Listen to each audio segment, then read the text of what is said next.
Now, kakalabas na ng Poco F6 and F6 Pro. Ang dami sa inyo gusto malaman kung which processor is better. Snapdragon 8 Gen 2 na nasa Poco F6 Pro or si Snapdragon 8S Gen 3 na nasa loob ng Poco F6. Some might say na, uy, 3 yun eh. Kaya it should be better than the 2. But maraming nagsasabi na better pa rin si 8 Gen 2 than si 8S Gen 3. Tatalakayin natin dito in this video, alamin natin kung sino nga ba talaga mas maganda. Don't go away after this quick intro.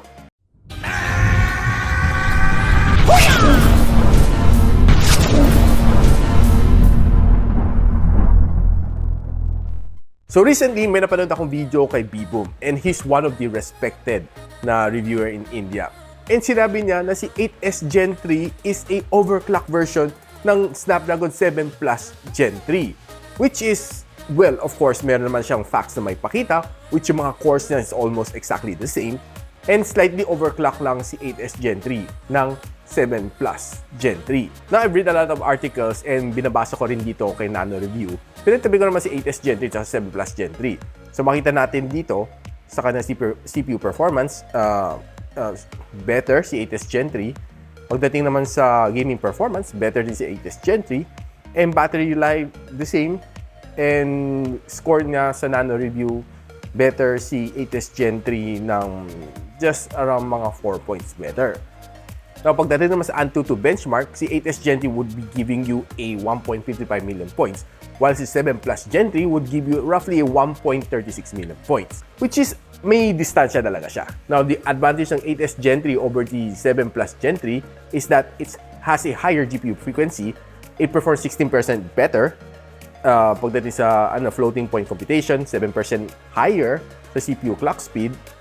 And of course, 14% better sa Antutu score. Kita naman natin. Now, on the same website sa Nano Review, pinagtabi ko rin si 8S Gen 3 and si 8 Gen 2. Now, here are the results na nakita natin. Si 8 Gen 2 has a 1 point better pagdating sa CPU performance. And pagdating sa battery life, it's the same. Pagdating sa gaming performance, it's the same. And binigyan sila ng same score ni Nano Review. And some of the key differences, si 8S Gen 3, it has a higher GPU frequency. And mas bago, si 8S Gen 3, it's 1.5 year newer than si 8 Gen 2. And of course, syempre, better ang kanyang architecture kasi bago. The only bright spot na meron ni 8 Gen 2 is 7% better or faster ang kanyang clock speed ng CPU, which is 3200 versus 3000 mHz. Yun lang only bright point sa kanya. Now, pagdating naman sa Antutu benchmark, it scored a little bit better pa nga. Si 8S Gen 3, 1.55 million points versus 1.53 million points na kaya ibigay siya ng 8 Gen 2, depending on how optimized it is ng iyong smartphone manufacturer. Itong dalawang chip na to na pinagdidebate natin present sa F6 Pro and sa F6. Now, gusto ko lang side by side some of the benchmark na nakuha natin and i-compare ko din siya sa another phone that has a higher Antutu score, which is the Xiaomi CB4, which has a 8S Gen 3 versus sa Poco F6 Pro. Tingnan natin muna to. If you put it side by side sa Antutu benchmark, si Poco F6 has a better na Antutu benchmark score at 1.53 million points. Indeed, yun din na nakuha ni Nano Reviews. But si Poco F6 has a lower na score at 1.45 million points. Now, pag tinignan mo, pag binake-down mo siya, makita mo, kanyang CPU is higher pa nga eh. Surprisingly higher sa kanyang CPU dito sa 8S Gen 3. But lower ang kanyang GPU, which is parang medyo baliktad nga dapat to, no? And pagdating sa memory, hindi na magkakalayo. And sa UX is almost the same. Now, kapag pinagtabi mo ng kanyang thermals, dito sa thermal throttling test, it's almost the same. Pero mas maganda nakuha ko dito sa 8S Gen 3 kasi it throttled to 94% ng kanyang max performance. And si 8 Gen 2 na nasa Poco F6 Pro got a 88% ng kanyang max performance. Now, hindi ako nakapagkuha ng One Extreme kasi these two phones are not yet updated kasi binabawal ng Poco kumuha ng 3D mark ng benchmarking pag hindi pa officially na-launch ang phone. So, ni-skip natin muna yan. Now, dito ka masusurprise, no, sa Geekbench na score niya. Dito sa Poco F6 sa 8 Gen 2, it only got a 730 points sa kanyang single core and 3,200 sa kanyang multi-core. Pero sa Poco F6, ang layo ng kanyang score. Ang single core niya, 1889. Ang kanyang multi-core, 4,827. So, kita natin the difference. And pag tinignan naman natin sa kanyang GPU, mas mataas din di hamak si 8S Gen 3. Yan o, kita nyo, si 8 Gen 2 got only a 7,703 sa si GPU niya. Meanwhile, si 8S Gen 3 got a 8,779, which is a far cry for me. So, hindi lagi Antutu ang basehan natin.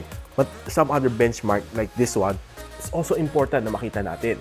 Now, sinabi ko sa inyo, there's a phone na mas mataas ang kanyang Antutu benchmark, which is the Xiaomi CB4 Pro. As opposed kay Poco F6 Pro, tingnan natin ang kanyang score, no? Slightly higher, si Xiaomi CB4 at 1,535,996 points. Samantala, si Poco F6 Pro got a 1,534,336 points. So makita natin ang CPU sa 8S Gen 3 was higher, but yung GPU ng 8 Gen 2 is higher. Pero pagdating naman sa MEM and sa UX, hindi naman sila masyado nagkakalayo. Pagdating sa thermals, you'll be surprised. Si CB4 Pro walang thermal throttling detected. 88% naman dito kay Poco F6 Pro. Pagdating sa Geekbench, the same din. 730, ang layo ng score niya. Mas lumayo pa nga dito 1.8 kanina sa F6. Pagdating kay CB4 Pro, 1.9 na ang kanyang single core. 5,104 ang kanyang multi-core versus 3,214 naman. Kay Poco F6 Pro, medyo lumayo Medyo lumayo din ang kanyang GPU benchmarking. 8,883 versus 7,703 sa Poco F6 Pro, which has a 8 Gen 2. For reference lang, kinuha ko ang Wildlife Extreme ng Redmi K70, which is almost the same kay Poco F6 Pro. Kita natin ang best loop score niya is 3.4 and best loop score ng CB4 is 3.3. Hindi sila masyadong kakalayo. Lamang lang bahagya si Poco F6 Pro.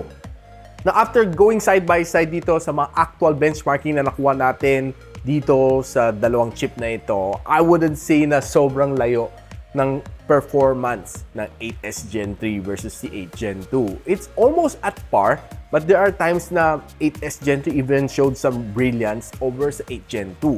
Maybe the good thing kay 8 Gen 2, it's more optimized and mas stable siya as compared kay 8S Gen 3 na mas bago. And ako personally, i-debunk ko idea na it's a 7 plus Gen 3 na in-overclock niya and tinatakan lang niya ng 8 series to sell it as a 8 series.